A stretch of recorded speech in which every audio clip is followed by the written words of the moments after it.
Welcome back students to the subject BMBS. In this video we shall discuss a subtopic of individual behavior and motivation called employee behavior. Individual behavior and motivation constitute 20% of the ICAP syllabus grid. We shall cover the following topics of employee behavior. 1. Perception. 2. Attitude. 3.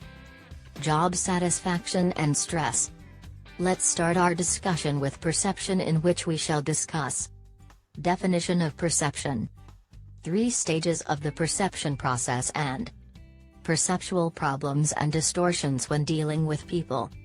Let's start with definition of perception. Perception is a process by which individuals organize and interpret their sensory impressions in order to give meaning to their environment. In short, perception is the process by which we attach meaning to the world around us. We use the following senses to perceive the world around us: sight, hearing, touch, taste, smell. Perception of an individual towards any object or situation could be influenced by any one or a combination of the following factors. 1. Attitudes. 2. Motives. 3. Interests. 4. Experience. 5. Expectations. 6. Beliefs. Now, let's move forward to the 3 stages of the perception process. Stage 1 is selection. Selection involves selecting stimuli to which we respond. We do this by using our senses, that is touch, taste, sight, sound and smell. Stage 2 is organization. Organization involves mentally arranging information gained from the stimuli so we can understand and make sense out of it. Stage 3 is interpretation, where we attach meaning to the stimuli. Our interpretations are subjective and based on our values, beliefs, expectations, needs, involvement, self-concept and other personal factors. The last perception concept to discuss is perceptual problems and distortions when dealing with people. Do not judge a book by its cover and jump to conclusions are common phrases you may have encountered in life. These describe situations where our perception has drawn an incorrect conclusion through some kind of bias. Following are 5 common distortions encountered when dealing with people. The first distortion is the halo effect. The halo effect describes when someone draws a general impression about an individual based on either a single or very limited number of characteristics. The halo effect is the most common bias in conducting staff appraisals in the work environment. The second distortion is stereotyping. Stereotyping describes judging someone on the basis of one's perception of the group to which that person belongs. People attach to certain cultural, religious and political groups as well as age, gender, physique and ethnicity. The third distortion is selective perception. Selective perception describes how people selectively interpret what they see on the basis of their interest, experience, attitudes and background. The fourth distortion is contrast effects. Contrast effects describe when someone's evaluation of a person's characteristics is skewed by comparison with other people recently encountered who rank higher or lower on the same characteristics. And the fifth distortion is projection. Projection bias exists when an individual attributes their own characteristics to other people rather than perceiving them objectively. Now, let's move forward to our second topic, attitude, in which we shall discuss 1. Definition and components of attitude. 2. Cross-cultural variation in the basis for attitudes, and 3. Making use of attitude. Let's start with the definition. Attitude means a tendency in an individual to persistently feel and behave in a particular manner towards any object or situation with which it is related. Attitudes are dependent on perception, personal experience and information and the influence of other people. Attitudes are formed from a person's past and present. Now, let's discuss the components of attitude, which include 1. The knowledge or informational component.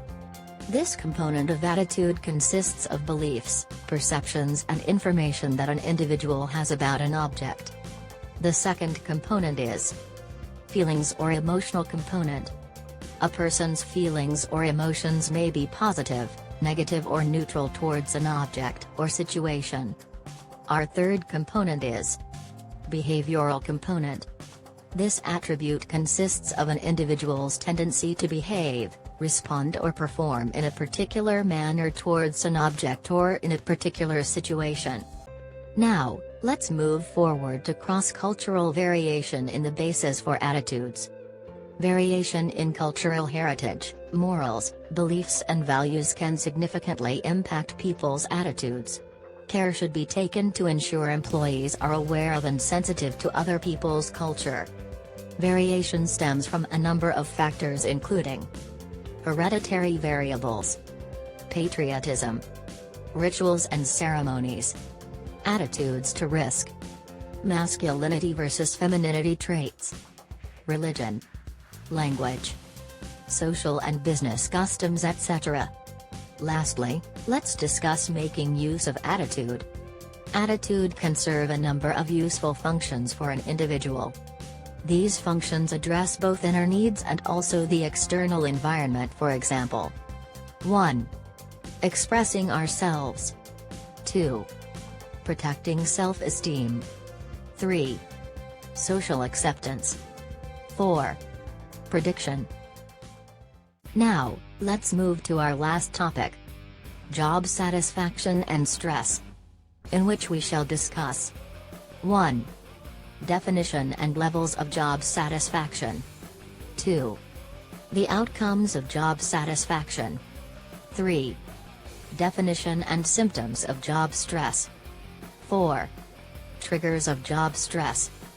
5. Strategies to cope with stress. Let's start with definition and levels of job satisfaction. Job satisfaction refers to the attitudes and feelings that individuals have in relation to their jobs. Job satisfaction is split between 1. Affective job satisfaction. This is the extent of pleasurable emotional feelings individuals have about their job. 2. Cognitive job satisfaction. This is the extent of individuals' satisfaction with particular elements of their job, for example working hours, pension arrangements and salary. Levels of job satisfaction can be affected by many factors including reward, recognition, quality of supervision, social relationship with work group, extent to which the individual is successful in the performance of their duties. Now let's discuss the outcomes of job satisfaction. The outcome of high job satisfaction will impact numerous stakeholders, both internal and external. Internal stakeholder impact include employees, team and organization. And external stakeholder impact includes suppliers, customers and shareholders. Now let's move forward to definition and symptoms of job stress. Stress in the workplace describes feelings of tension or exhaustion typically associated with excessive or overly demanding work. Behavioral symptoms can occur due to job stress like changes in eating habits, sleeping disorders, smoking, drug addiction, fatigue, social withdrawal, apathy and loss of interest in work, etc. Now let's discuss triggers of job stress that may include environmental factors, organizational factors and personal factors. Environmental factors that might trigger job stress include high rate of inflation, shrinking economy and job uncertainty, shortages of essential commodities, law and order problems, technological changes. Organizational factors that might trigger job stress include unhealthy or dangerous working conditions, pressure to perform, role conflicts or ambiguity, hostile relations with employees, slow career growth. Personal factors that might trigger job stress include poor health, Marital problems. Death of a close person. Personal legal disputes. Employees should consider multiple strategies designed to cope with and avoid stress in the long term. These might include improving communication skills to improve relationships with management and colleagues, identifying consistent knee-jerk reactions that manifest in negative attitudes and lead to work stress, taking responsibility for improving physical and emotional well-being. The above strategies can be implemented through a number of specific tactics such as 1. Break bad habits and eliminate self-defeating behaviors. 2. Dispel stress. 3. Improve your emotional intelligence. 4. Prioritize and organize. 5. Take care of yourself. 6. Recognize warning signs. 7. Improved management skills. That was all about perception, attitude and job satisfaction and stress. Thank you for watching and keep in touch for our next video.